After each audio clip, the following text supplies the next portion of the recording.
Welcome class. आप सभी का स्वागत है आपके अपने आरबीएससी ऑनलाइन क्लासेस में। जैसा कि हमने लास्ट वीडियो में चैप्टर 1 को डिस्कस किया था, आज हम चैप्टर 2 जिसका नाम है भोली उसको डिस्कस करने जा रहे हैं। तो उसका नाम है भोली। भोली को लिखा है, राइटर का नाम है आर.के. अब्बास। जनरली जो आर.के. अब्बास जो हैं वो इस तरीके की कविताओं को या शॉर्ट स्टोरीज को लिखा करते हैं जो इंसान के जीवन में प्रेरणादायक होती है या कहीं ना कहीं वो किसी इंसान के जीवन से जुड़ी हुई होती है। ज़्यादातर इनकी कविताओं को नेशनल दूरदर्शन चैनल पर भी प्रदर्शित किया गया है। साथ ही इस स्टोरी के अंदर उन्होंने गांव के एरिया के बारे में और या गांव की हालात के बारे में हमसे डिस्कस किया है कि किस तरीके से आज भी भारतीय गांवों में ऐसा देखा जाता है कि बच्चों में भेदभाव किया जाता है, लड़के और लड़की में किस तरीके से भेदभाव किया जाता है, किस तरीके से कोई अगर मानसिक रूप से स्टेबल नहीं है या मानसिक रूप से जिसका विकास नहीं हो पा रहा है उसे समाज से किस प्रकार से अलग कर दिया जाता है, उसकी इच्छाओं का ख्याल नहीं रखा जाता, उसे एक तरीके से अपने से दूर कर दिया जाता है पेरेंट्स के द्वारा भी। इस तरीके से ही एक छोटी सी कहानी मैं आपके साथ शेयर करना चाह रही हूँ। चैप्टर का नाम है भोली। जिस प्रकार चैप्टर का नाम भोली है उसी तरीके से ये कहानी भी एक बच्ची की होती है जो कि गांव के अंदर रहती होती है। इसके अंदर हम देखेंगे भोली जिसका असली नाम होता है सुलेखा, लेकिन सुलेखा नाम से उसे कोई भी नहीं जानता। उसे बचपन से ही सब भोली कहकर बुलाते हैं। भोली उसका रियल नेम नहीं होता। भोली इसलिए कहा जाता है क्योंकि जब सुलेखा 10 महीने की होती है तो वो एकदम से चारपाई से गिर जाती है, कोट से, फैलन ऑफ द कोट मतलब चारपाई से गिर जाती है। जैसे ही वो छोटी बच्ची चारपाई से गिरती है तो उसके मानसिक विकास में थोड़ी रुकावट आ जाती है, दिमाग में कुछ प्रॉब्लम हो जाती है जिस वजह से उसका मानसिक विकास रुक जाता है या वो अब थोड़ी सी अब नॉर्मल हो जाती है। दूसरे बच्चों की तरह वो आगे बढ़ नहीं पाती, सोचने और समझने की शक्ति थोड़ी कम हो जाती है दूसरे बच्चों के कंपैरिजन में। तो इस वजह से गाँव में सभी सुलेखा को उसके असली नाम से ना पुकार के भोली कहने लगते हैं क्योंकि वो मानसिक रूप से भोली होती है, सीधी सादी सी होती है, ज़्यादा उसके अंदर इच्छाएं भी नहीं होती। आप ये कह सकते हो एक गाय की भांति वो रहती है घर में, सभी से वो प्यार करती है लेकिन फैमिली में उसे प्रॉपर रिस्पेक्ट नहीं मिलती है। उसकी हम बात करते हैं।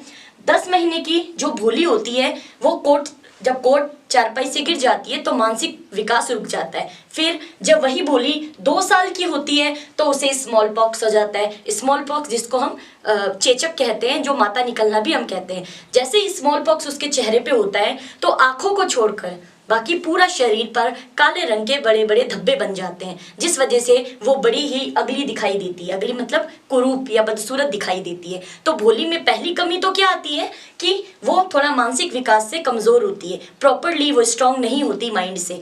दूसरी कमी उसमें हो जाती है कि वो थोड़ी बदसूरत भी दिखाई देती है क्योंकि पूरे चेहरे पे काले काले डार्क स्पॉट बन जाते हैं, चेचक के निशान उसके रह जाते हैं। तीसरी कमी और एक भोली में होती है स्टैम्बर। स्टैम्बर का मतलब होता है हकलाना। भोली क्लियर नहीं बोल पाती है जैसे कि दूसरे बच्चे बोलते हैं, धीरे धीरे वो शब्दों को हकलाते हुए बोलती है, उसकी आवाज़ भी धीमी रहती है, चीज़ों को शब्दों को अटक अटक के बोलती है। तो ये भी भोली में एक कमी होती है। कुल मिलाकर भोली बचपन से ही अपने परिवार में तो रहती है लेकिन उसे कोई प्यार नहीं कर पाता है। उसके फादर, भोली के फादर का नाम होता है नुमेंद्र रामलाल, जो कि एक रेवेन्यू ऑफिसर होते हैं गांव के अंदर। गांव में उनका एक अच्छा घर होता है, घर में कोई कमी नहीं रहती है पैसों की, लेकिन उनकी जो सोच होती है वो थोड़ी सी विकसित नहीं हो पाती है। भोली के परिवार में कई सारे लोग होते हैं। जो रामलाल भोली के फादर होते हैं उनके 3 बॉयज होते हैं, मतलब भोली के 3 बड़े भाई होते हैं और 3 बड़ी बहनें होती हैं और चौथी जो होती है सबसे उन सब में छोटी भोली होती है। भोली की सबसे बड़ी बहन राधा होती है जिसकी शादी हो चुकी होती है, पहले ही वो सबसे बड़ी होती है 7 बहन भाइयों में। उसके बाद मंगला जिसकी शादी की बात चल रही होती है, कुछ ही समय में उसकी भी शादी हो जाती है। चंपा जो जस्ट भोली से थोड़ी बड़ी होती है, वो दिखने में सुंदर होती है, घर का कामकाज भी जानती है और मानसिक रूप से भी पूरी विकसित होती है। तो चंपा की शादी को रामलाल को लेकर कोई भी चिंता नहीं होती। रामलाल को मतलब भोली के फादर को एक ही जने की चिंता रहती है, वो उनकी सबसे छोटी बेटी भोली जो कि सुलेखा है। सुलेखा और भोली एक ही है, उसे नाम भोली से पुकारा जाता है। तो रामलाल को अपने 6 बच्चों की चिंता नहीं रहती, अपने 7वें बच्ची भोली जो सबसे छोटी होती है उस वक्त, उसकी चिंता सताती है। वो अपनी चिंता को अपनी वाइफ के साथ भी बांटते हैं, भोली की माँ के साथ भी शेयर करते हैं। पर भोली की माँ को भोली एक बर्डन लगती है। एक माँ के लिए ऐसा कहना बड़े ही मतलब कहते हैं ना आश्चर्यजनक बात है कि बच्चा चाहे कैसा भी हो पर माँ उनमें कभी भेदभाव नहीं कर सकती। पर यहाँ पर थोड़ा सा तरीका अलग है।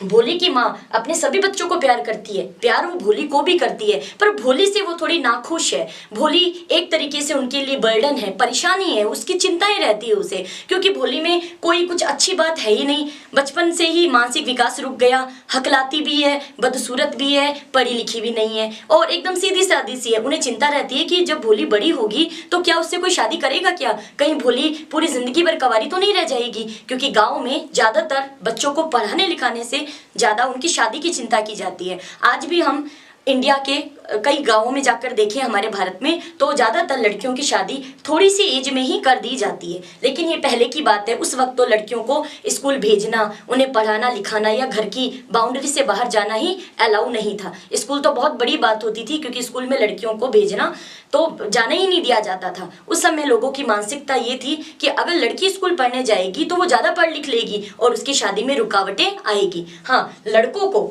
स्कूल उस समय भी भेजा जाता था और पढ़ने के लिए स्कूल भेजा जाता था, कॉलेज भी भेजा जाता था, गांव से बाहर भी, शहर भी भेजा जाता था, पर लड़कियों को घर के काम काज में ही उलझा कर रखा जाता था। तो इस प्रकार से हमने भोली के घर के बारे में जानकारी ली। भोली के घर में उनके फादर रामलाल होते हैं, 3 बड़े भाई और 3 बड़ी बहनें होती हैं जिनका नाम राधा, मंगला और चंपा होता है और उन सब में सबसे छोटी भोली होती है। इनके अलावा उनकी मदर भी होती है जो रामलाल की वाइफ मतलब भोली की माँ। ये सारे एक ही परिवार में रहते हैं। रामलाल जो होते हैं वो पढ़े लिखे होते हैं उस समय के और गांव को अच्छी तरीके से संभालते हैं क्योंकि वो तहसीलदार के अंडर काम करते हैं, रेवेन्यू ऑफिसर होते हैं और इस तरीके से गांव में पैसों की घर में कोई कमी नहीं रहती है। वो भी पढ़े लिखे होते हैं। तो होता क्या है, कुछ समय बीतता रहता है, भोली की हालत में कोई सुधार नहीं आता। भोली थोड़ी बड़ी होने लगती है लेकिन अभी भी वो हकलाती है, दिखने में बदसूरत तो है ही और इस तरीके से पढ़ी लिखी भी नहीं होती। एक बार गांव के अंदर एक प्राइमरी स्कूल को खोला जाता है। प्राइमरी स्कूल जिसको प्राथमिक स्कूल कहा जाता है, जो हर गाँवों में देखने को मिलती है। कुछ समय बीतता है, गांव के अंदर एक प्राथमिक स्कूल खोली जाती है जिसका उद्घाटन करने के लिए तहसीलदार साहब को बुलाया जाता है। तहसीलदार साहब आते हैं गांव में, भोली के गांव में आते हैं और वहां पर एक प्राइमरी स्कूल का उद्घाटन करते हैं। प्राइमरी स्कूल का उद्घाटन होते हैं तो तहसीलदार के साथ उनके फादर रामलाल भी जाते हैं क्योंकि वो तहसीलदार के अंदर ही काम कर रहे होते हैं। अपने सीनियर की आवभगत करने के लिए रामलाल भी जाते हैं और उनकी आवभगत करते हैं। तहसीलदार को पता चलता है कि जो रामलाल है वो खुद तो पढ़े लिखे हैं ही, साथ में रामलाल के कई बच्चे भी हैं और उनमें लड़कियां भी हैं। तो तहसीलदार रामलाल को, भोली के फादर को ऑर्डर देते हैं, उन्हें कहते हैं कि इस स्कूल में, ये स्कूल लड़कियों की है तो क्यों ना तुम अपनी बेटियों को यहाँ पढ़ने के लिए भेजो। अगर तुम ऐसा करोगे तो गांव की बाकी लड़कियां भी स्कूल पढ़ने आ सकती है, बाकी लोगों की भी मानसिकता बदलेगी और तुम्हें देखते देखते वो भी अपनी बेटियों को स्कूल में पढ़ने भेजेंगे। तो पहले शुरुआत तुम करो और गाँव में एक एग्जाम्पल सेट करो, एक उदाहरण दो कि देखो मैंने भी अपनी बेटी को भेजा है तो आप भी भेजिए। इस तरीके से स्कूल के उद्घाटन वाले दिन तहसीलदार साहब जो होते हैं वो रामलाल को, जो उनके जूनियर होते हैं भोली के फादर, उन्हें ऐसा कहते हैं। रामलाल को ये बात एक बार अच्छी नहीं लगती। वो कहते हैं लड़की और स्कूल भेजने का क्या मतलब, हमें तो शादी करनी है और उसका घर बसाना है। वो इतना ही सोचते हैं, लेकिन वो ये भी सोचते हैं कि भोली से तो कोई शादी करेगा नहीं क्योंकि भोली में ऐसा कोई गुण ही नहीं है, दिखने में भी बदसूरत है, पढ़ी लिखी भी नहीं है, हकलाती भी है और दिमाग से भी पूरी विकसित नहीं है। तो उन्हें लगता है कि शायद भोली के लिए स्कूल जाना बेहद जरूरी है या ठीक रहेगा, उसका मन लगा रहेगा। वो कंफ्यूज्ड होते हैं लेकिन अपने तहसीलदार की, अपनी सीनियर की बात को टाल नहीं सकते। घर जाते हैं, रामलाल भोली के जो फादर होते हैं वो अपनी वाइफ से मतलब भोली की माँ से डिस्कस करते हैं और कहते हैं कि स्कूल में प्राथमिक विद्यालय खुला है, क्यों ना हम भोली को वहाँ पढ़ने भेज दें। उसी वक्त भोली की माँ चिढ़ जाती है, गुस्सा हो जाती है और कहती है कि आपका दिमाग खराब हो गया है, लड़कियां किस दिन स्कूल जाने लगी है हमारी, अगर स्कूल जाएंगी तो कोई उनसे शादी थोड़ी ना करेगा। हाँ, राधा, मंगला, चंपा, इनकी कोई चिंता नहीं थी। उस दौरान मंगला की भी शादी हो जाती है। तो कहते हैं कि इनकी तो कोई चिंता नहीं है, इन्होंने तो अपना घर बसा लिया, पर भोली को स्कूल भेजेंगे तो क्या करेंगे, स्कूल में पैसा भी लगेगा, समय भी खराब होगा, इससे अच्छा तो भोली को घर में रहने दो, घर के कामकाज सीखेगी और बड़ी होकर क्या करना है इसे, शादी तो इसकी वैसे भी नहीं होने वाली क्योंकि कुछ ऐसा है ही नहीं कोई लड़का इससे शादी करे, ऐसा उसकी माँ कहती है। रामलाल मतलब भोली के फादर को। हस्बैंड वाइफ दोनों बात कर रहे होते हैं और थोड़ा सा सोच रहे होते हैं कि क्या होगा उनकी भोली का, क्या उससे कोई शादी करेगा, क्या भोली अपने जीवन में कभी आगे बढ़ पाएगी या नहीं। इस तरीके से मदर को इतनी चिंता नहीं होती, पर फादर उन्हें भोली की चिंता होती है। उनके मन में विचार आता है कि क्यों ना मैं भोली को स्कूल के अंदर भेजूं, जो गांव के अंदर प्राइमरी स्कूल खुला है उसमें भेज दूं। और ऑर्डर भी दिया हुआ होता है तहसीलदार सर ने, उसके ऑर्डर को वो रिजेक्ट भी नहीं कर सकते, अस्वीकार भी नहीं कर सकते। एक दो दिन बीतते हैं, रामलाल भोली को कहते हैं भोली चलो तुम्हें स्कूल चलना है। इससे पहले भोली ने स्कूल का नाम कभी सुना ही नहीं होता, क्योंकि वो मानसिक रूप से क्या होती है, अविकसित होती है। उसे कुछ पता ही नहीं होता कि स्कूल नाम की एक जगह होती है जहाँ पर पढ़ाया जाता है। भोली पर या घर पर भोली पर कोई भी ध्यान नहीं देता है। उसके बाल बड़े ही तेल में भीगे हुए होते हैं, गंदे से वो कपड़े पहने रहती है, पता नहीं ठीक से वो खाती भी है या नहीं खाती, मिट्टी में वो खेलती रहती है। इस तरीके से भोली जो होती है घर में बिल्कुल ही एक कहते हैं ना कि एक नौकरों जैसे रहती है। हालांकि वो नौकर नहीं होती, घर की बेटी होती है, लेकिन उसकी प्रॉपर केयर नहीं हो पाती है। इस तरीके से भोली बचपन से ही ऐसी रहती है। तो जैसे ही रामलाल उसके फादर भोली को कहते हैं कि भोली आज तुम्हें स्कूल चलना है, तो स्कूल का नाम सुनकर भोली डर जाती है और कहती है स्कूल ये क्या होता है, मैं तो कभी घर से बाहर ही नहीं निकली। पर उसे लगता है कि शायद ये कोई ऐसी जगह होगी जहाँ पर सब लोग मिलते हैं। भोली डर रही होती है, सहमी हुई होती है, पर वो अपने फादर को कुछ कह नहीं पाती। उन्हें लगता है जहाँ पापा लेकर जाएंगे मैं चल लूंगी। और उस दिन भोली को स्पेशल ट्रीटमेंट दिया जाता है, जैसे उसे अच्छे से साबुन से साफ सुथरा नहलाया जाता है, उसके बालों में तेल लगाकर चोटी गुथी जाती है। उसकी बहन जो होती है ना चंपा, उसकी एक फ्रॉक होती है जिसको धोकर अच्छे से उसको साफ करके भोली को पहना दी जाती है। भोली को बहुत अच्छा लग रहा होता है, क्योंकि इससे पहले भोली ने कभी भी नए कपड़े पहने ही नहीं होते। हालांकि फ्रॉक नई नहीं होती है, उसकी बहन की होती है, पर भोली के लिए वो नई होती है। इस तरीके से भोली सुबह सुबह जब उठती है तो उसे अच्छा लग रहा होता है कि आज तो मुझे सुंदर सा तैयार किया गया है, मेरी 2 चोटी बनाई गई है, मुझे नए कपड़े पहनाकर साथ में माँ ने टिफिन भी डाला है बांध कर साथ में, मैं कहाँ जा रही हूँ ऐसा वो पूछते पूछते अपने फादर का हाथ पकड़ के धीरे धीरे उसके फादर स्कूल की तरफ चलते हैं। रास्ते में और भी लोग देखते हैं कि जो रामलाल है वो अपनी बेटी को स्कूल छोड़कर आ रहे हैं, तो दूसरे लोग भी प्रभावित होते हैं और वो भी अपनी बच्चियों को स्कूल लेकर आते हैं बाद में। ऐसा करते करते रामलाल भोली को स्कूल लेकर चले जाते हैं। स्कूल में उन्हें प्रिंसिपल मिलती हैं, जो लेडी होती है हेडमिस्ट्रेस होती हैं। तो प्रिंसिपल रामलाल को कहती है कि सर आप अपनी बेटी को लेकर आए हैं, बहुत अच्छी बात है, गांव के सभी लोग लेकर आए तो अच्छा रहेगा, गांव भी विकसित रहेगा। ऐसा करके उसके हाथ को प्रिंसिपल मैम जो होती हैं वो भोली का हाथ पकड़ लेती हैं और कहती है अब आप जाइए, भोली को हमारे पास छोड़ दीजिए। इस तरीके से भोली डर जाती है, क्योंकि रामलाल जो उनके फादर होते हैं वो भी छोड़कर चले जाते हैं भोली को, और नए लोगों के बीच में भोली अपने आप को कंफर्टेबल फील नहीं कर पा रही होती है। उसे लग रहा है अनजान लोग कौन है, इससे पहले मैं इनसे कभी भी नहीं मिली। मैम उसका हाथ पकड़कर उसे क्लासरूम लेकर जाती है। स्कूल बहुत बड़ी होती है, बहुत सारी लड़कियां जो होती है चटाई पर नीचे क्लासेस में बैठी होती है, कुछ किताबें पढ़ रही होती हैं, कुछ चौक और बर्ते से स्लेट पर लिख रही होती है। हर क्लास में टीचर होती है, वो कुछ ना कुछ उन्हें पढ़ा रही होती है। लड़कियां हंस रही होती है, खिलखिला रही होती है, सबने एक जैसे कपड़े पहने हुए होते हैं। भोली को इतने सारे लोग देखकर, इतनी सारी लड़कियां देखकर अच्छा लगता है, क्योंकि इससे पहले भोली की कोई फ्रेंड होती ही नहीं है। घर में एक लक्ष्मी नाम की एक गाय होती है जिसे भोली लक्ष्मी कहकर बुलाती है। सिर्फ भोली अपना समय गाय के साथ ही घर में पास करती थी, उसे खिलाना, उसके साथ ही रहना। इससे पहले भोली की कोई दोस्त रही नहीं है, क्योंकि भोली को कोई भी पसंद नहीं करता था, क्योंकि उसमें ये सारी कमियां थी। इस वजह से गांव का माहौल भी ऐसा था, और भोली ज्यादा सुंदर भी नहीं थी, बोल भी नहीं पाती थी। सारी कमियां होने की वजह से उसको कोई पसंद नहीं करता था।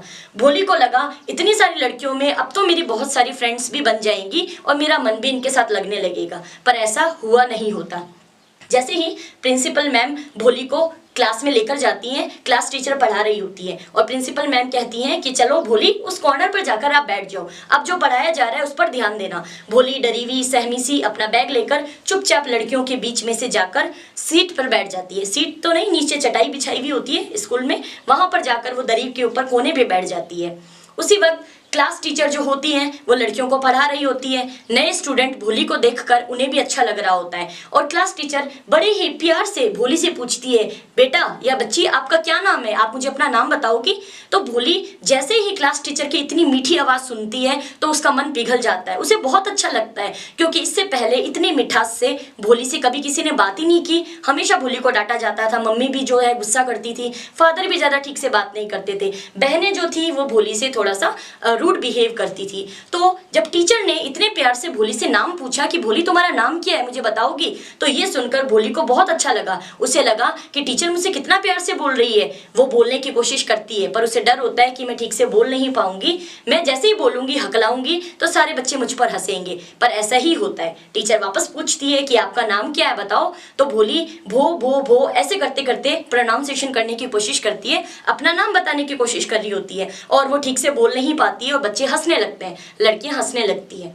उसी वक्त रिसर्च होती है, हाफ इंटरवल होता है, सारी लड़कियां खाना खाने के लिए कमरे से बाहर आ जाती है, क्लासरूम से। टीचर भोली के पास जाती है, उसके सिर पर हाथ फेरती है, उसे प्यार से एकदम पुचकारती है, उसको उसके पास बैठती है और पूछती है कोई बात नहीं, आज ही तुम पर हंसने हैं तो कोई बात नहीं, तुम भी इनके जैसे ही बोल पाओगी, तुम भी इनके जैसे आगे बढ़ पाओगी, बोल पाओगी, समझ पाओगी, बस थोड़ा सा समय लगेगा। तुम क्या समय दोगी? क्या रोज स्कूल आओगी? ऐसा टीचर भोली को इंस्पायर्ड करती है, प्रेरित करती है उसे स्कूल आने के लिए। तो भोली पहले डरी होती है, सहमी होती है, लेकिन टीचर के इतने प्यार पूर्वक व्यवहार से, इतनी मतलब कहते हैं ना, एक टीचर जो होता है उसको इंस्पायर्ड कर लेता है रोज स्कूल आने के लिए, तो उसके टीचर भी उसे इंस्पायर कर लेती है, प्रेरित कर देती है कि भोली तुम्हें रोज स्कूल आना है। टीचर की इतनी मीठी मीठी बातें सुनकर भोली डिसाइड करती है कि वो अब रोज स्कूल आएगी और चाहे कैसा भी हो वो स्कूल में आकर पढ़ेगी। ऐसा करके भोली अपने घर जाती है। अगले दिन वो फिर से स्कूल आने के लिए तैयार होती है और रोज निरंतर स्कूल आती है। स्कूल आते वक्त टीचर जो क्लास में करते हैं, पढ़ाते हैं, वो सीखती है। सीखते सीखते समय बीतता जाता है। भोली अब पढ़ने लिखने सीख गई है, उसको पढ़ना आने लगा है, वो लिखना भी जानती है और अब भोली बोलते वक्त ज्यादा हकलाती भी नहीं है। हाँ, पूरी अच्छी तरीके से वो नहीं बोल पाती, पर जितना पहले हकलाती थी उतना भी नहीं हकलाती है। दिखने में भोली तो अगली होती है, ज्यादा सुंदर नहीं होती, उस वक्त भी नहीं होती। समय बीतता रहता है, भोली निरंतर स्कूल आती रहती है, पढ़ती रहती है, आगे से आगे क्लासेस में बढ़ती रहती है। लगभग देखते ही देखते 10 साल से भी ज्यादा बीत चुके होते हैं। अब वो छोटा सा जो गांव होता है भोली का, वो पूरी तरीके से एक कस्बे में बदल जाता है। एक छोटा सा जो भोली का विलेज होता है, जिसमें विलेज में जो भोली रहती है, 10 साल बाद वो एक टाउन बन जाता है। अब होता क्या है, जो प्राइमरी स्कूल होती है वो सेकेंडरी स्कूल में बदल जाती है, कच्ची रोडें पक्की बन जाती है, चारों तरफ हरे भरे खेत जो होते हैं वो खिलने लगते हैं। ठीक है, भोली के मानसिक विकास में भी परिवर्तन आने लगता है। अब भोली वो छोटी बच्ची नहीं रही है, अब वो बड़ी हो चुकी है, पढ़ना लिखना जान गई है, उसको पढ़ना आता है, उसे बोलना आता है, उसे समझ भी आता है, वो लिख भी पाती है बाकी बच्चों की तरह। इस तरीके से गाँव में परिवर्तन आता है तो भोली में भी परिवर्तन आता है। अब रामलाल को अपनी सबसे छोटी बेटी, उस समय चंपा की भी शादी हो चुकी होती है, क्योंकि गांव में लड़कियों की शादी जल्दी होती है। एक बहन की हुई कुछ ही 1-2 साल बाद छोटी बहन की, फिर उससे छोटी बहन की।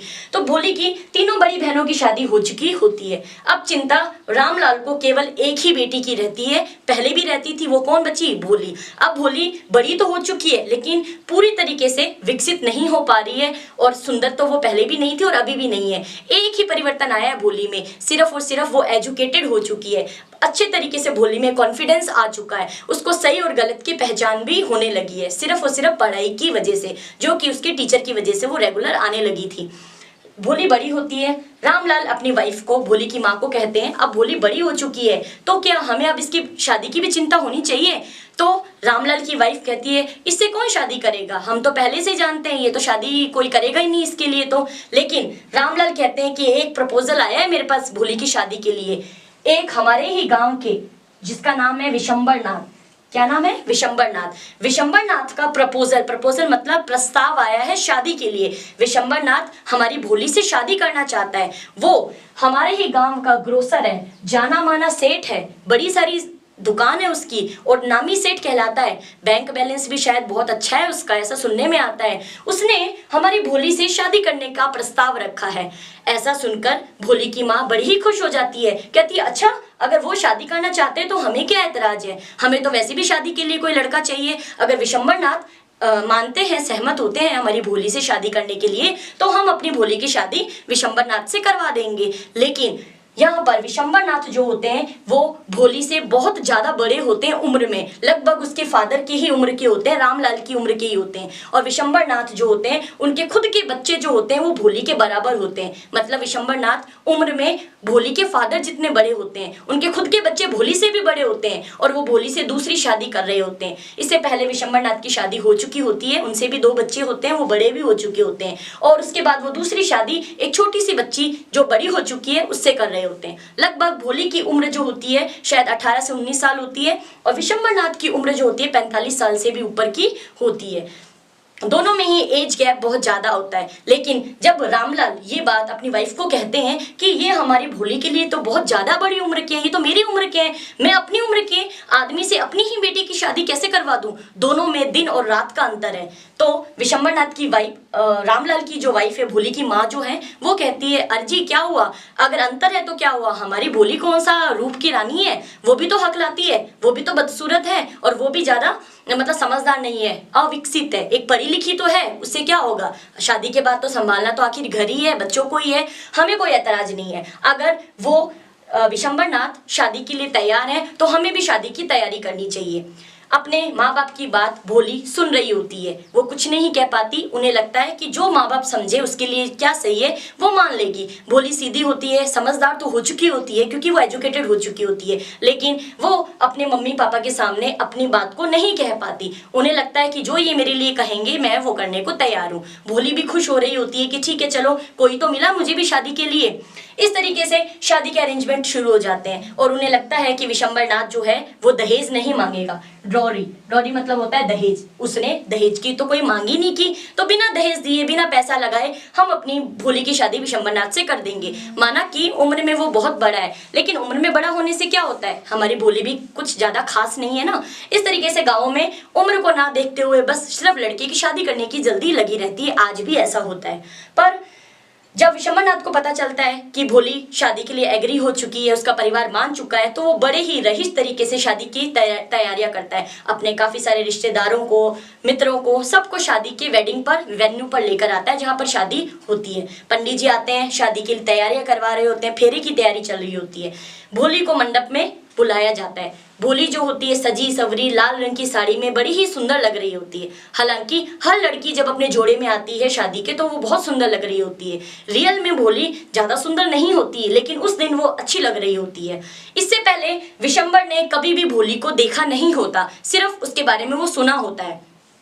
तो भोली घूंघट करके अपने मंडप तक पहुंचती है। विशंबर भी अपने फ्रेंड्स के साथ, रिश्तेदारों के साथ अच्छी कहते हैं ना कि बहुत शाही अंदाज में अपने मंडप में शादी के लिए आता है। हाथ में वरमाला लेकर विशंबर खड़ा होता है और भोली का इंतजार कर रहा होता है कि भोली कब आएगी और कब मैं उसके वरमाला उसे पहनाऊं और हमारी शादी हो जाए। उसी वक्त रामलाल अपनी बेटी भोली को लेकर आते हैं, दोनों आमने सामने खड़े होते हैं। विशंबर जैसे ही माला डाल रहे होते हैं तो भोली का घूंघट हट जाता है और वो भोली की बदसूरत शक्ल देख लेते हैं उसी वक्त और कहते हैं अरे ये है जिससे मेरी शादी हो रही है। और ऐसा वो अपने दोस्त को कहते हैं, अरे देख इसकी शक्ल कितनी गंदी है कि इतनी कुरूप लड़की से मैं कैसे शादी कर लूं।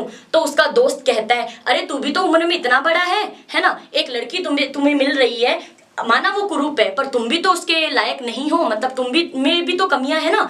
तो इस तरीके से वो उसे एग्री कर लेता है। पर विशंबर बहुत लालची होता है और विशंबर उसी वक्त कहता है रामलाल को कि अगर आप मुझे 5,000 रुपए दोगे, अगर आप मुझे 5,000 रुपीज दोगे तभी मैं ये शादी करूंगा। अगर आपने मुझे 5,000 रुपए दहेज के रूप में नहीं दिए तो मैं अभी अपनी बारात से वापस बारात को लेकर लौट जाऊंगा और आपकी बेटी भोली से शादी नहीं करूंगा।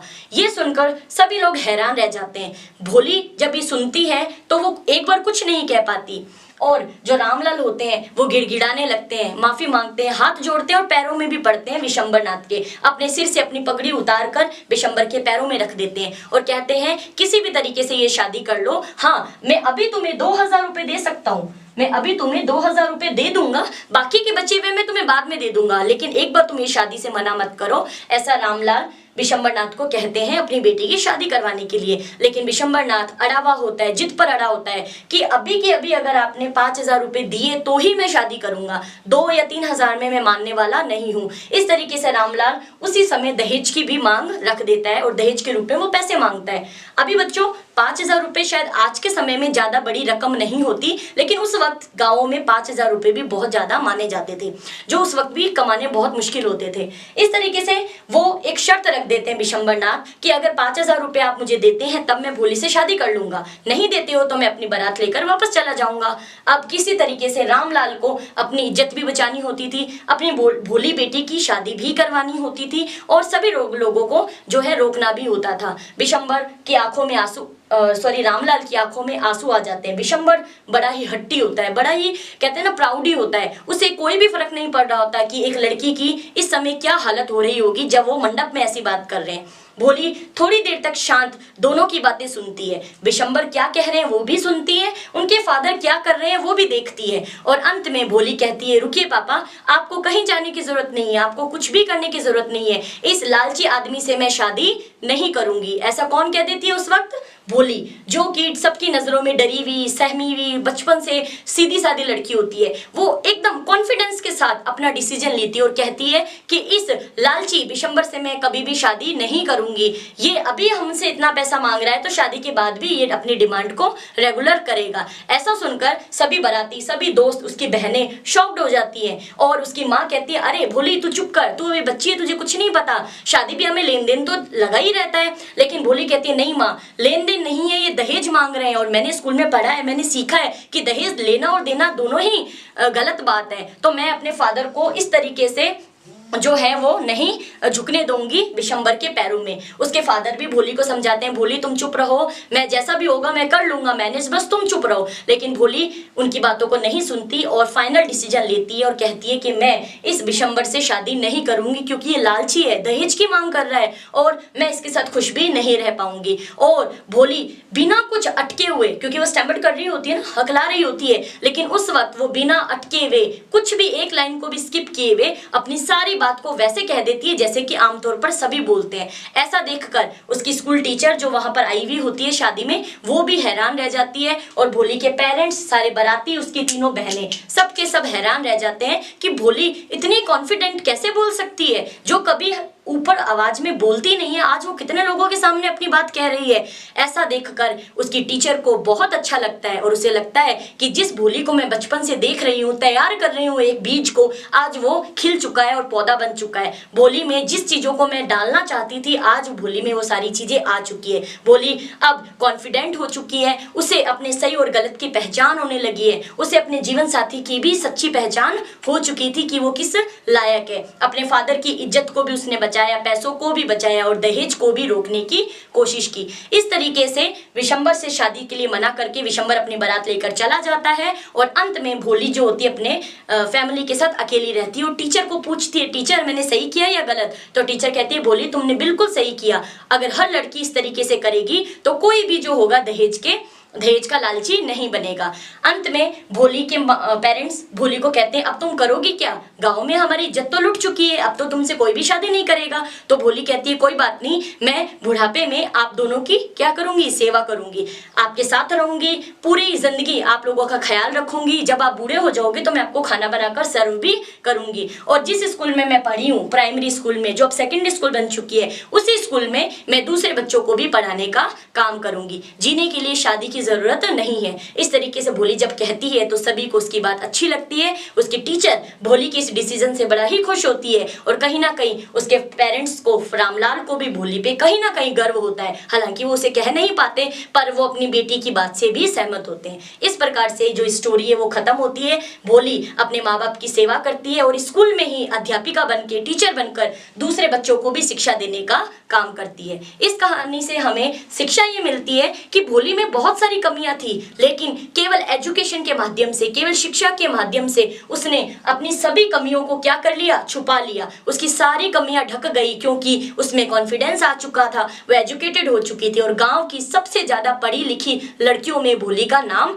गिना जाता था। भोली से ज्यादा कोई भी दूसरी उस गांव की लड़की और कोई पढ़ी लिखी थी ही नहीं। इस तरीके से सभी को अब भोली पर नाज होता है। उसकी तीनों बहनें जो कहीं ना कहीं भोली से जलती थी या उसका ख्याल नहीं रखती थी, वो भी अब भोली को सपोर्ट करने लगती है। और इस तरीके से जो कहानी है वो खत्म होती है। राइटर एक अब्बास हमें एक मैसेज देना चाहते हैं कि शिक्षा जो है हमारे जीवन में कितना जरूरी है और जितना जरूरी वो एक लड़के के लिए है, उससे कई ज्यादा जरूरी वो एक लड़की के लिए भी है। एक लड़की को भी शिक्षा का उतना ही अधिकार है जितना कि एक लड़के के लिए। शिक्षा दोनों के लिए बराबर होनी चाहिए और इस भेदभाव को समाज में हमें मिटाना चाहिए, जैसा कि गांव में मिटाया गया था। और शिक्षा के दम पर ही भोली में इतनी सारी कमियां होते हुए भी वो सबसे आगे निकल गई। इस तरीके से ये कहानी बड़े ही इंस्पिरेशन हमें देती है।